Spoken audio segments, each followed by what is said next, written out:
Hi friends, this is Asim from Campus Law Center, Faculty of Law, Institute of Delhi. Today I would like to discuss landmark case of public international law which is mentioned in our case में। Case का नाम है curfew channel case. ये 1949 का case है और ये जो केस है वो मुख्य रूप से इंटरनेशनल रिस्पॉन्सिबिलिटी पे बेस्ड है।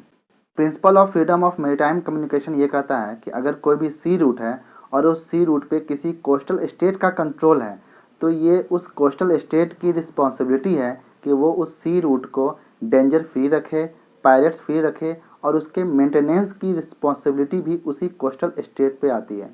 तब इस केस के फैक्ट पे आते हैं। इस केस के फैक्ट ये हैं कि अल्बानिया और यूके के बीच कर्फ्यू चैनल होता है जो कि एक सी रूट होता है।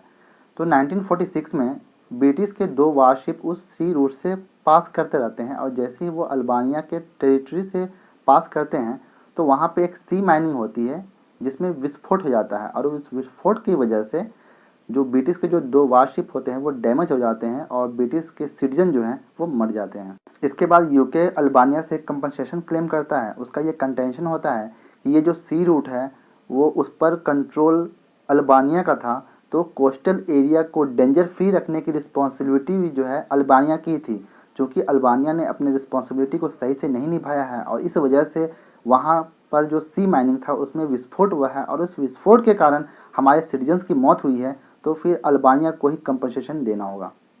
तो दूसरी तरफ अल्बानिया का ये कंटेंशन होता है कि ये जो सी रूट है जिस पर अल्बानिया का अधिकार है तो उस सी रूट से सिर्फ ट्रेड शिप गुजर सकते हैं, जबकि ब्रिटिशर्स ने अपने 2 वारशिप भेजे थे। तो वारशिप के प्रोटेक्शन की जिम्मेदारी हमारी नहीं है, हमारी जिम्मेदारी सिर्फ ट्रेड शिप के प्रोटेक्शन की है।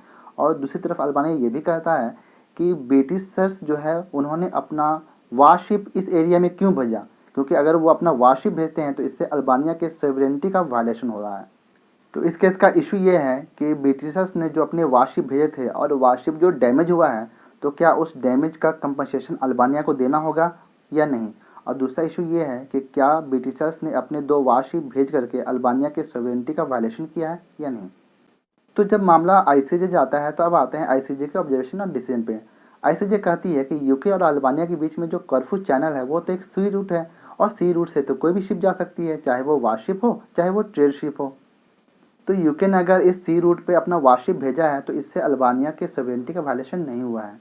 दूसरी तरफ ये जो सी रूट था और जहाँ पे ये दुर्घटना हुई है उस जगह पर अल्बानियन गवर्नमेंट का कंट्रोल था, तो ये अल्बानियन गवर्नमेंट की रिस्पॉन्सिबिलिटी थी कि उस एरिया को वो डेंजर फ्री रखे और ये जो माइनिंग जो विस्फोट हुआ है वो अल्बानिया की लापरवाही की वजह से हुआ है, इसलिए इसका कंपनसेशन भी अल्बानिया को ही देना पड़ेगा। तो इस तरह principle of freedom of maritime communication के तहत अल्बानिया को ये ऑर्डर दिया जाता है कि आप यूके को कंपनसेशन दीजिए। तो इस केस के फैक्ट इशू और जजमेंट यही है। आई होप कि आपको वीडियो समझ में आया होगा। अगर वीडियो पसंद है तो लाइक कीजिए, शेयर कीजिए, सब्सक्राइब कीजिए। Thank you so much.